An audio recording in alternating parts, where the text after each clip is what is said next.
नमस्कार दोस्तों, ज्योतिष के इस विशेष सत्र में आप सभी का बहुत बहुत स्वागत करता हूं।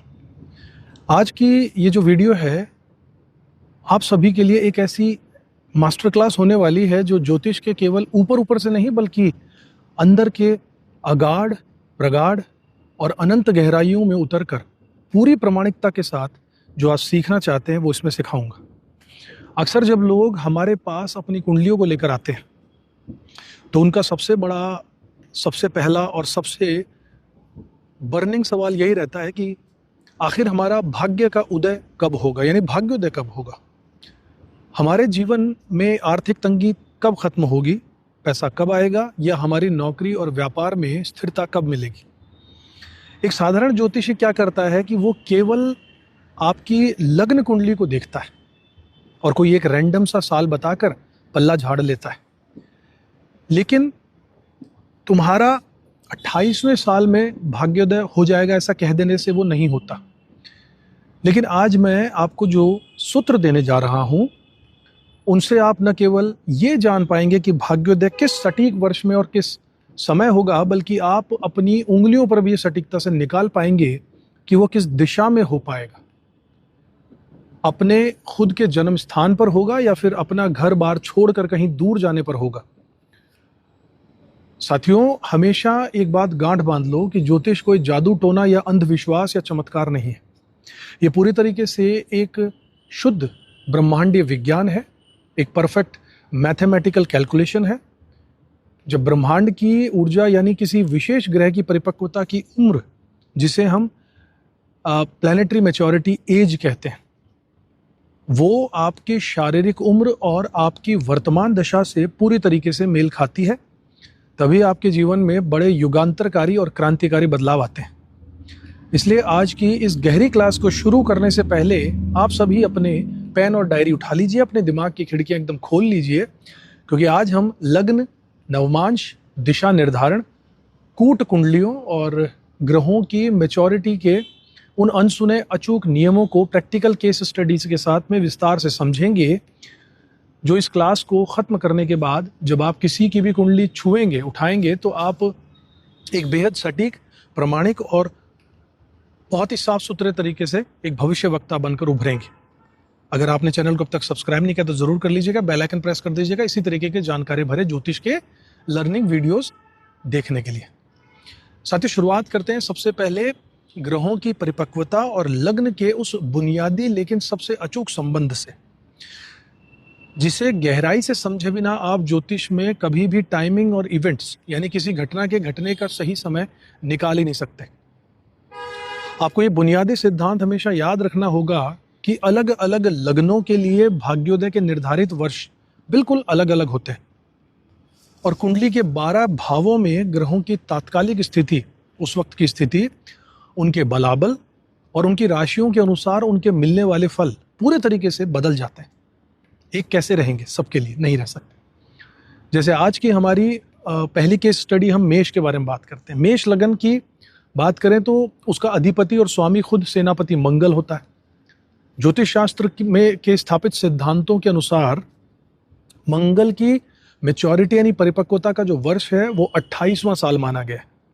यानी मेष राशि वाले जितने भी जातक हैं उनके जीवन का 28वां साल उनके भाग्य के उदय का मुख्य और सबसे निर्णायक समय होगा।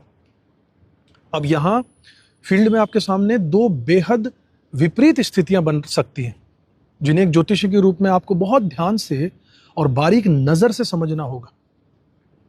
मान लीजिए किसी जातक की मेष लगन की कुंडली है, तो उसका मंगल अगर कुंडली के 10वें घर में है, जो कि कर्म का स्थान है, और ऑब्वियसली वहां पर मकर राशि आएगी, तो उच्च का होकर वो वहां बैठा है।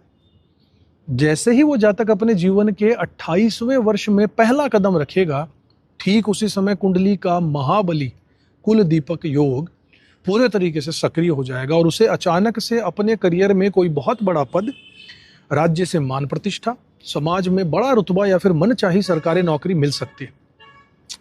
वो उन्नति की सीढ़ियां इतनी तेजी से चढ़ेगा कि दुनिया बस देखती रह जाएगी।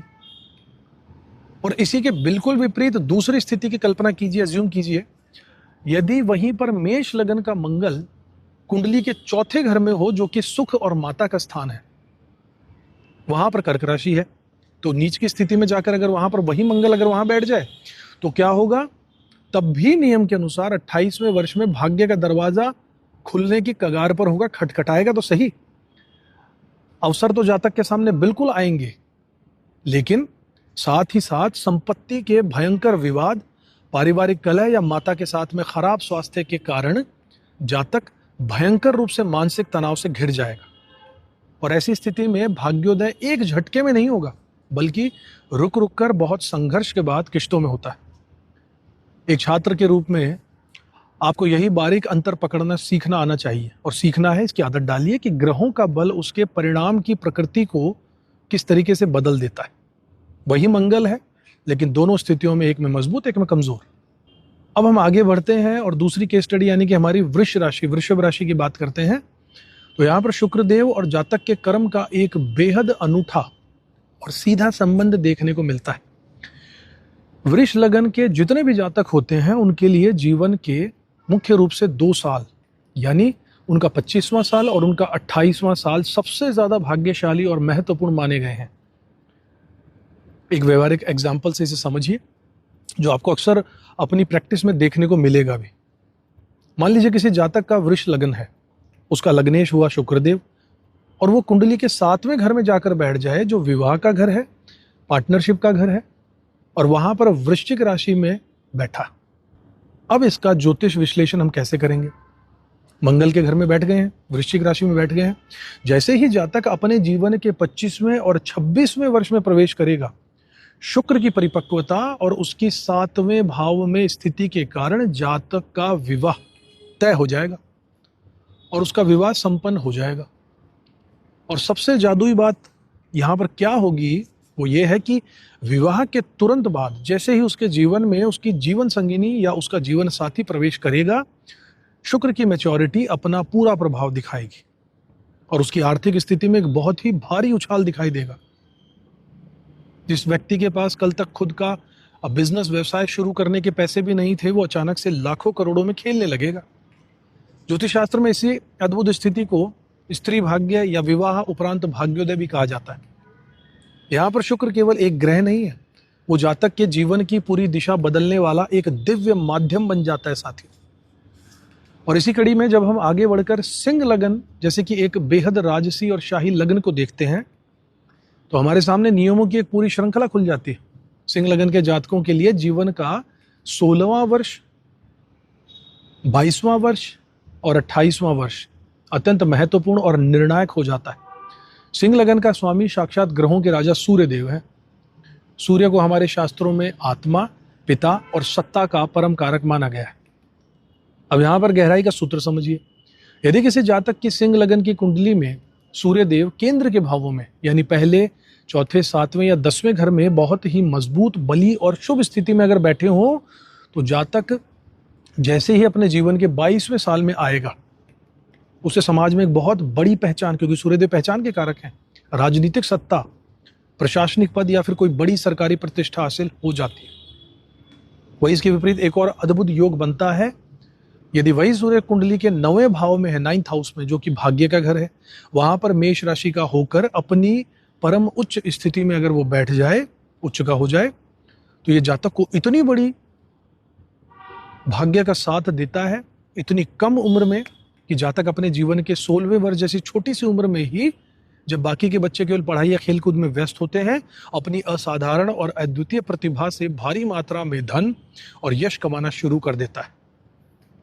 इसके सबसे जीवंत उदाहरण अगर आपके आज के आधुनिक समय में देखना चाहो, तो आपको कई बड़े बड़े बाल कलाकार, छोटी उम्र के प्रतिभान, टेक जीनियस या फिर बहुत कम उम्र के उन सोशल मीडिया इन्फ्लुएंसर्स की कुंडलियों में भी देखने को मिलेगा, जो अपनी टीनेज में ही करोड़पति बन चुके हैं।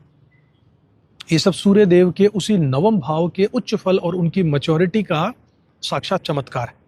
जरूर नोटिस कीजिएगा। लेकिन इस ब्रह्मांड का नियम जो है साथियों, समझ लीजिए, वो है बैलेंस बनाना, संतुलन। जहां एक तरफ सिंह लगन का सूर्य 16वें साल में राजा बना सकता है, वहीं इसके विपरीत, बिल्कुल विपरीत, मकर लगन वाले जातक होते हैं, जिन्हें ज्योतिष की भाषा में लेट ब्लूमर्स कहा जाता है।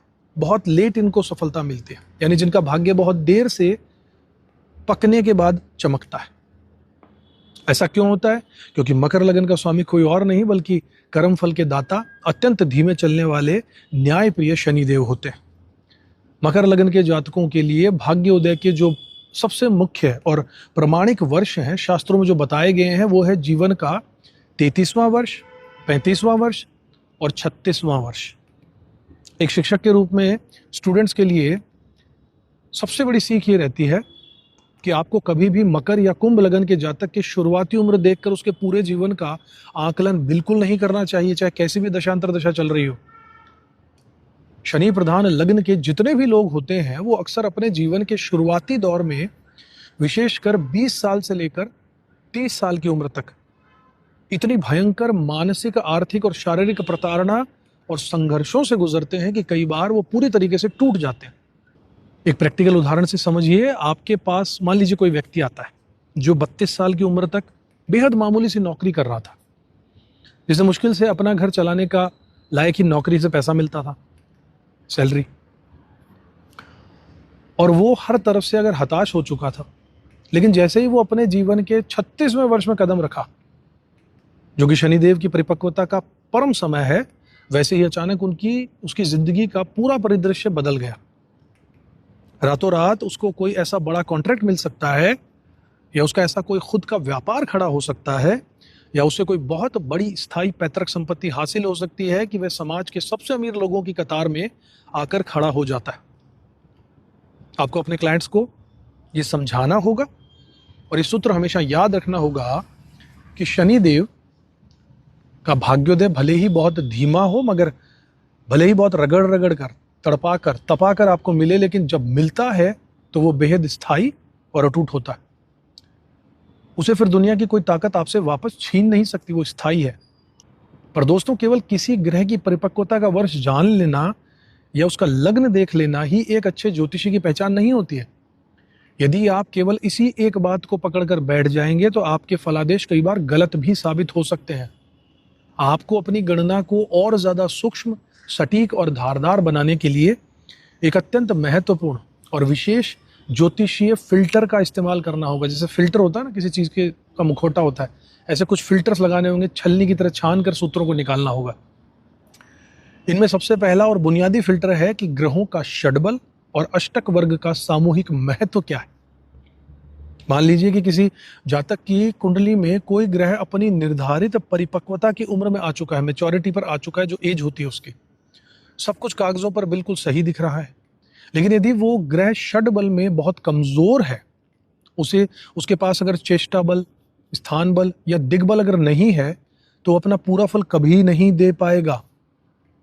वो चाहकर भी जातक को उस ऊंचाई पर नहीं ले जा पाएगा जिसका वो हकदार बनता है। इसके लिए आपको कुंडली के अष्टक वर्ग का चार्ट भी देखना होगा और यह देखना होगा कि उस संबंधित ग्रह की राशि और उस भाव को अष्टक वर्ग में कितने पॉइंट्स या रेखाएं मिल रही हैं। यदि वहां पर अष्टक वर्ग में 28 से ज्यादा या 35-36 पॉइंट मिल रहे हैं, तो वो ग्रह कमजोर होते हुए भी अपनी मैच्योरिटी के साल में जातक को राजा बना सकता है। दूसरा और सबसे बड़ा फिल्टर, जिसके बिना ज्योतिष पूरी तरीके से अधूरी है, वो है काल चक्र की महादशा और अंतरदशा का फिल्टर लगाओ।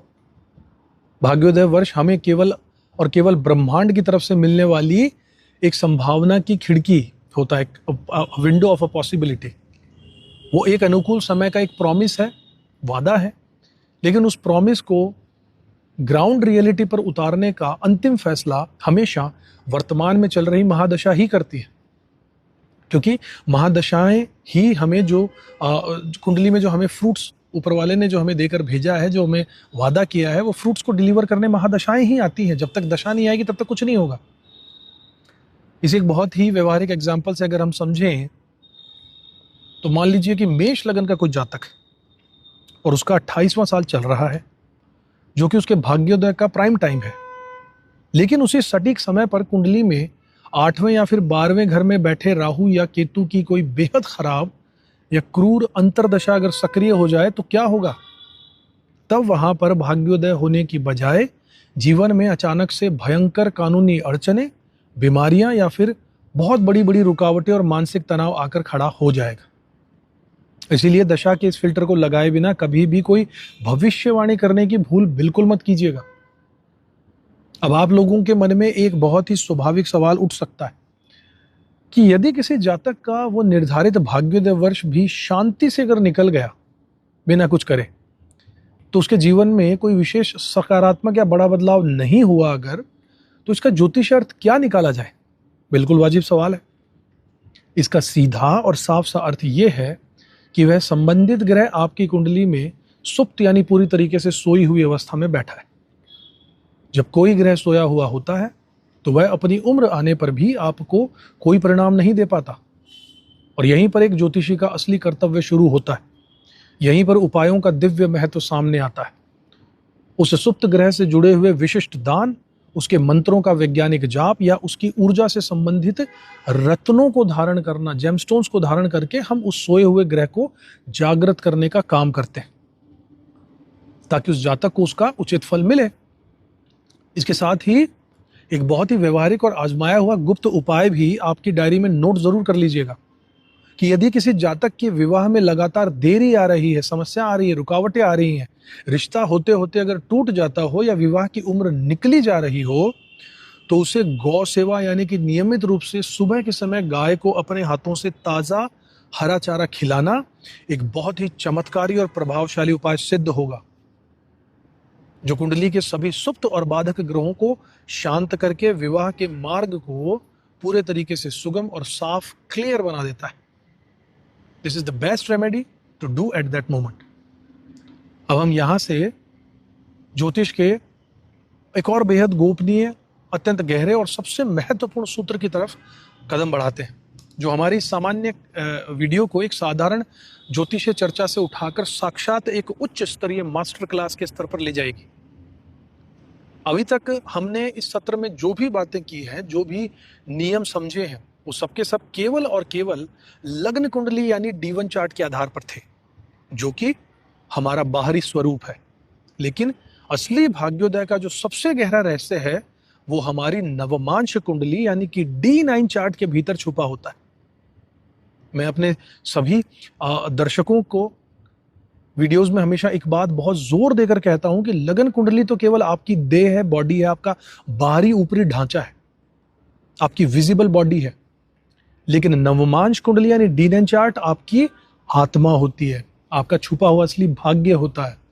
लगन कुंडली से जो चीज केवल प्रॉमिस दिखती है, नवमांश कुंडली ये तय करती है कि वो प्रॉमिस आपको असल जिंदगी में डिलीवर होगा भी या नहीं। आपको करना यह है कि जब भी कोई जातक आपके सामने आए, उसकी लगन कुंडली के साथ साथ तुरंत उसके D9 चार्ट की कुंडली खोलिए और ये देखिए कि नवमांश कुंडली के फर्स्ट हाउस का स्वामी यानी कि जो नवांशेष बन रहा है वो कौन सा ग्रह। वो नवांशेष ग्रह अपने जीवन के जिस भी वर्ष में परिपक्व होगा, वही वर्ष उस जातक के पूरे जीवन का सबसे बड़ा, सबसे क्रांतिकारी टर्निंग पॉइंट साबित होगा। जब बात नवमांश की आती है साथियों, तो हमें राहु और केतु, इन दोनों छाया ग्रहों के प्रभाव को बिल्कुल नजरअंदाज नहीं करना चाहिए, जिनके नाम से अक्सर आम लोग और डरपोक ज्योतिषी भयंकर रूप से डरते हैं और दूसरों को डराते हैं। देखिए, शास्त्रों का बहुत ही गहरा और अनसुना नियम कहता है कि अगर राहु जातक की कुंडली में नवमांश के साथ संबंध बना रहा हो, नवांशेष यानी नवमांश का जो लगन लॉर्ड है, फर्स्ट हाउस का जो लॉर्ड है नवमांश कुंडली का, अगर उसके साथ वो संबंध बना रहा हो, संपर्क बना रहा हो, या नवमांश कुंडली के अत्यंत मजबूत स्थिति में अगर वो बैठा हो, तो जातक का असली भाग्योदय जीवन के 42वें वर्ष में जाकर होता है। वहीं दूसरी तरफ मोक्ष कारक केतु का भाग्योदय सबसे देरी से, यानी जीवन के 48वें वर्ष में जाकर संपन्न होगा। इसलिए यदि कुंडली में आपका कोई क्लाइंट या कोई स्टूडेंट 40 या 45 की उम्र तक भी अगर भयंकर संघर्ष कर रहा है, तो उसके पास अपनी खुद की गाड़ी अगर मकान नहीं है, तो उसे कभी भी निराश या हताश होने की जरूरत नहीं है, क्योंकि आपको उसकी कुंडली देखकर उसे ये संबल देना होगा, विश्वास दिलाना होगा कि भाई घबराओ मत, तुम्हारा केतु बहुत मजबूत तो है और वो तुम्हें जीवन के 48वें साल में एक ऐसा राजा और साम्राज्य देने की पृष्ठभूमि तैयार कर रहा है जिसकी तुमने अभी कल्पना की भी नहीं होगी इतनी। इसके साथ ही एक परफेक्ट प्रिडिक्शन के लिए आपको ज्योतिष के अन्य कूट कुंडलियों यानी कि विभिन्न डिविजनल चार्ट्स का सही और सटीक उपयोग करना भी हर हाल में सीखना होगा साथियों। अगर आपके पास कोई जातक केवल पैसे, बैंक बैलेंस और धन की स्थिति की सूक्ष्म जांच कराने ही आया है, तो लग्न कुंडली के साथ में D2 चार्ट यानी कि होरा चार्ट का गहन विश्लेषण जरूर कीजिएगा। अगर कोई अपने बच्चों के भविष्य, उनके सुख या संतान प्राप्ति की समस्या को लेकर आया है, तो उसके लिए D7 यानी सप्तमांश कुंडली को देखिएगा, ये बहुत जरूरी है। और यदि कोई जातक अपने करियर, नौकरी में प्रमोशन या व्यापार में बड़े विस्तार को लेकर संशय में है, तो बिना समय गवाए D10 यानी कि दशमांश चार्ट का गहराई से अध्ययन करना आपके लिए बहुत आवश्यक है। इसके अलावा आपको अपने ज्ञान के दायरे को बढ़ाते हुए KP एस्ट्रोलॉजी यानी कृष्णमूर्ति पद्धति का भी एक छोटा सा परिचय और समझ हमेशा रखनी चाहिए, क्योंकि KP ज्योतिष पूरी तरीके से नक्षत्रों और सब लॉर्ड्स के सिद्धांतों पर आधारित है, जो हमें किसी भी घटना के घटने का, उसके एक्टिवेट होने का बिल्कुल सटीक दिन और समय निकालने में बहुत ही अद्भुत मदद करती है। और यहीं पर सब लॉर्ड की जो थ्योरी है, नक्षत्र लॉर्ड की जो थ्योरी है, ये क्या है? ये एक तरीके से हमारे डिविजनल चार्ट ही तो है। अब हम उस महासूत्र पर आते हैं जो हमारे प्रेडिक्शन में आपके देखने के नजरिए में एक नया अद्भुत चार चांद लगा देगा। और वो सूत्र है ये जानना कि भाग्योदय कब होने के साथ साथ आखिर भाग्योदय कहाँ और किस स्थान पर होगा। जी हाँ, ये एक ऐसा सवाल है जो आदि से ज्यादा दुनिया को परेशान करे हुए है। कई बार आपने अपने आसपास देखा होगा कि कोई व्यक्ति अपने पैतृक गांव या शहर में खून पसीना एक कर देता है, रात दिन एक कर देता है, लेकिन उसे सफलता के नाम पर केवल 2 वक्त की रोटी नसीब होती है। ऐसा भाग्य है उसका। लेकिन जैसे ही वो अपना बोरिया बिस्तर समेट कर किसी दूसरे शहर या विदेश में चला जाता है, अचानक से उसका भाग्य आप देखेंगे ऐसे चमकता है कि वो फर्श से सीधे अर्श पर पहुंच जाता है। And it really happens. You look around, you find those charts and you will get to know that why it happened after watching this video. ज्योतिष विज्ञान में इसका बहुत ही सीधा, स्पष्ट और तार्किक संबंध कुंडली के चौथे घर और 12वें घर के इंटरलिंक होने से, आपसी अंतर संबंध होने से होता है। देखिए, हमारी कुंडली का जो चौथा घर है, 4th हाउस, वो हमारी मातृभूमि है, हमारा अपना घर है, हमारा बचपन है, हमारे जीवन के सुखों का आधार है। जबकि कुंडली का जो 12वां घर है, वो सुदूर स्थान है, डिस्टेंट प्लेस, जन्म स्थान से बहुत दूर की कोई जगह या सीधे सीधे फॉरेन का प्रतिनिधित्व करता है। अब यहां पर एक मास्टर सूत्र अपने डायरी में लिख लीजिए। जब भी किसी जातक की कुंडली में 4th हाउस का स्वामी यानी चतुर्थेश, the lord of the 4th house, अगर अपने से भाग्य स्थान में या सीधे उठकर कुंडली के 12वें घर में जाकर बैठ जाता है। 12वां घर क्या है? 12वां घर चौथे घर से 9वां है, यही तो ट्राइन बनाता है 4, 8, 12 का। अगर वहां जाकर बैठ जाता है तो ये इस बात का साक्षात प्रमाण है, चीख चीख कर ये कह रहा है ग्रह कि ऐसे जातक को अपनी मातृभूमि, जन्मभूमि, अपना घर या अपना शहर छोड़ते ही अप्रत्याशित, अनएक्सपेक्टेड, अकल्पनीय सफलता मिलनी शुरू हो जाएगी।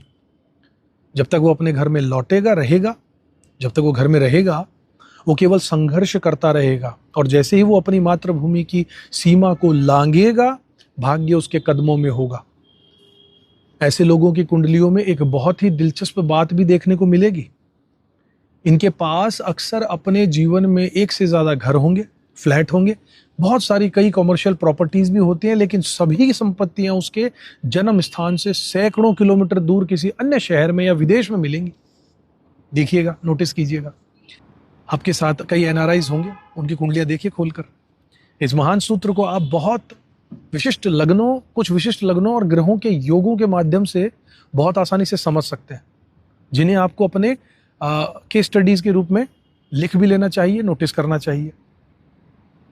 फॉर एग्जाम्पल, अगर सिंह लगन की कुंडली है तो चौथे घर में वृश्चिक राशि पड़ती है, स्कॉर्पियो साइन, और उसका स्वामी मंगल है। और अगर मंगल यदि कुंडली के 12वें घर में जाकर बैठे, जैसा मैंने कहा 4th हाउस का 12th हाउस में जाना, या फिर कर्क लगन की कुंडली हो जहां पर चौथे घर का मालिक तुला राशि आती है, तो उसका स्वामी बनता है शुक्र, 12वें घर में अगर चला जाए।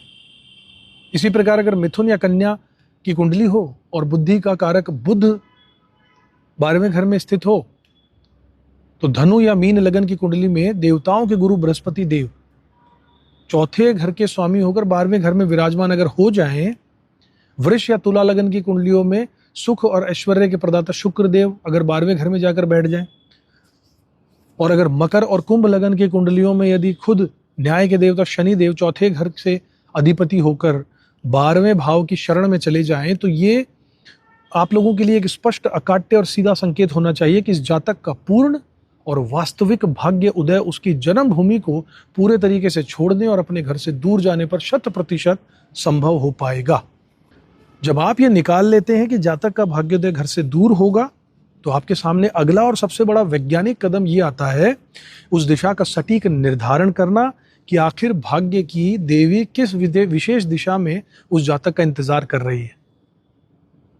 हमारे परम ज्ञानी ऋषियों ने इस गुत्थी को सुलझाने के लिए भी कुंडली के सभी 12 घरों को 4 मुख्य दिशाओं में बहुत ही सुंदर और लॉजिकल तरीके से विभाजित किया है, जिसको यदि अगर एक बार समझ लेंगे तो जिंदगी में कभी नहीं भूलोगे। इस व्यवस्था के अनुसार कुंडली का जो पहला घर होता है, यानी जो हमारा लग्न होता है, उसके साथ दूसरा घर और कुंडली का 12वां घर, ये तीनों मिलकर पूरी तरीके से ईस्ट डायरेक्शन यानी पूर्व दिशा का प्रतिनिधित्व करते हैं। कुंडली का 6ठा भाव, 7वां भाव और 8वां भाव, ये तीनों मिलकर पूरे तरीके से पश्चिम दिशा को दर्शाते हैं। कुंडली का तीसरा घर, चौथा घर और 7वां घर, तीसरा, चौथा और 5वां घर, ये तीनों घर मिलकर उत्तर दिशा के पूर्ण नियंत्रण में आते हैं। और अंत में कुंडली का 9th हाउस जो कि भाग्य का है, 10th हाउस जो कर्म का है, और 11वां घर जो कि हमारी आय और लाभ का है। ये तीनों मिलकर साक्षात दक्षिण दिशा को पूरे तरीके से नियंत्रित और संचालित करते हैं घर। यहां से भाग्योदय की वास्तविक दिशा निकालने का जो एक मास्टर चाबी है, जो मुख्य नियम है, उसे ध्यान से सुनिएगा। आपको जातक की लगन कुंडली के 9वें भाव के स्वामी यानी उसके भाग्येश को पकड़ना है, Lord of the 9th house, और ये देखना है कि वो पूरी कुंडली के किस घर में, किस भाव में जाकर बैठा है। यदि किसी जातक का भाग्येश स्वग्रही होकर यानी अपनी ही राशि में, अपने ही 9वें घर में अत्यंत बली होकर बैठा है, तो आपका बिना किसी संकोच के ये प्रिडिक्शन कर देना है, जरूरी है, कर देना चाहिए कि इस जातक का पूर्ण भाग्योदय उसके खुद के जन्म स्थान पर, उसके अपने ही पैतृक शहर में या उसके अपने ही राज्य की सीमा के भीतर ही होगा। उसे बाहर जाने की कोई जरूरत नहीं है।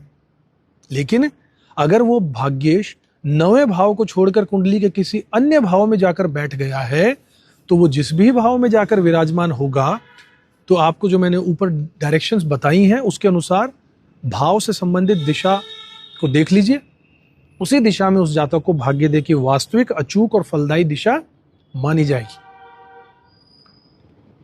एक साधारण एग्जाम्पल से समझिए, अपने दिमाग में फिक्स कीजिए।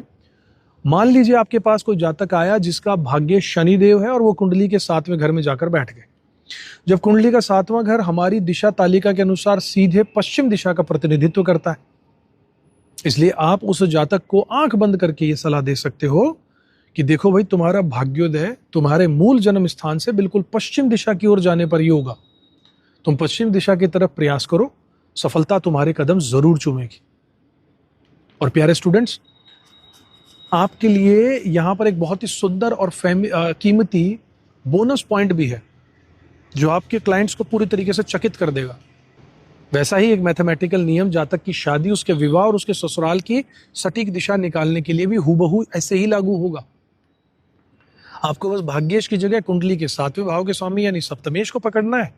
वो सप्तमेश जिस भी दिशा के भाव में जाकर बैठा है, जातक को ठीक उसी दिशा में उसका सर्वगुण संपन्न जीवन साथी मिलने के चांस है या उसी दिशा में उसके ससुराल होने के चांस। जब आप इस तरीके से दिशा निकालकर अपने क्लाइंट्स को बताएंगे तो उसे आपकी विद्वता पर, आपकी क्वालिटीज पर अटूट विश्वास हो जाएगा।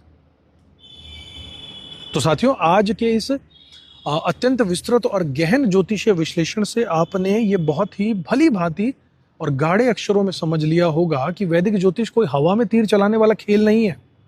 ये कोई कयास लगाने वाला, डराने धमकाने की विद्या नहीं है, बल्कि एक बेहद प्रमाणिक, पूरी तरह से वैज्ञानिक, तार्किक और एक अचूक गणितीय व्यवस्था है। जब आप एक कुशल ज्योतिषी की तरह इन सभी सूत्रों को, इन सभी नियमों को एक साथ मिलाएंगे, अपनी डायरी में इसका मिलान करेंगे और लगन कुंडली से लेकर नवमांश कुंडली के सूक्ष्म रहस्य तक और ग्रहों की परिपक्वता की उम्र से लेकर दिशा के निर्धारण के इस फिल्टर को जब पूरी ईमानदारी से जातक की कुंडली पर लगाएंगे तो मैं आपको पूरे भरोसे के साथ कह सकता हूं कि आपका किया गया फलादेश, आपके मुंह से निकली वाणी असफल नहीं होगी। मेरी आप सभी से विशेष हिदायत है, रिक्वेस्ट है कि इन सभी अनसुने नियमों को केवल सुनकर मत छोड़ दीजिएगा, लिखकर मत छोड़ दीजिएगा। आज ही अपने डायरी खोलिए, अपने मित्रों की, अपने परिवार की और अपने पुराने क्लाइंट्स की कम से कम 20 से 30 कुंडलियों पर इस सभी सूत्रों को प्रैक्टिकली लगाकर देखिए ये कैसे काम करते हैं, कैसे ग्रहों की मैच्योरिटी के सालों में उन लोगों ने जीवन के बड़े बदलाव को देखा होगा। जब आप इसका बार बार अभ्यास करेंगे, अध्ययन करेंगे, तब आपके भीतर का असली ज्योतिषी जागृत होगा। और आगे की वीडियोस में बहुत ही रोमांचक तरीके से हम एक और अद्भुत रहस्य विषय पर बात करेंगे। बहुत ही गहराई से समझेंगे कि आखिर हस्तरेखा विज्ञान यानी पामिस्ट्री के माध्यम से हम इन भाग्योदय के वर्षों, इन महत्वपूर्ण मोड़ों और इन दिशाओं की 100% पुष्टि अपनी हथेली की रेखाओं से कैसे कर सकते हैं, ताकि जब आप किसी की कुंडली और हाथ दोनों देखो तो आपका प्रेडिक्शन पूरी तरीके से अकाट्य और पत्थर की लकीर बन सके। तब तक के लिए मन लगाकर सीखते रहिए, लगातार अभ्यास करते रहिए, अपने ज्ञान को बढ़ाते रहिए। आप सभी के भीतर बैठे हुए उस परम चेतना और ईश्वर को मेरा सादर प्रणाम है। अगले वीडियो में फिर मिलूंगा। चैनल को अब तक सब्सक्राइब नहीं किया तो जरूर कर लीजिएगा, बेल आइकन प्रेस कर दीजिएगा ऐसे ही रोचक वीडियोस के लिए। अगले वीडियो में जब तक मिलूं तब तक खुश रहिएगा, अपना कर्म करते रहिएगा, ऊपर वाले में विश्वास जरूर रखिएगा साथियों। जय श्री राम।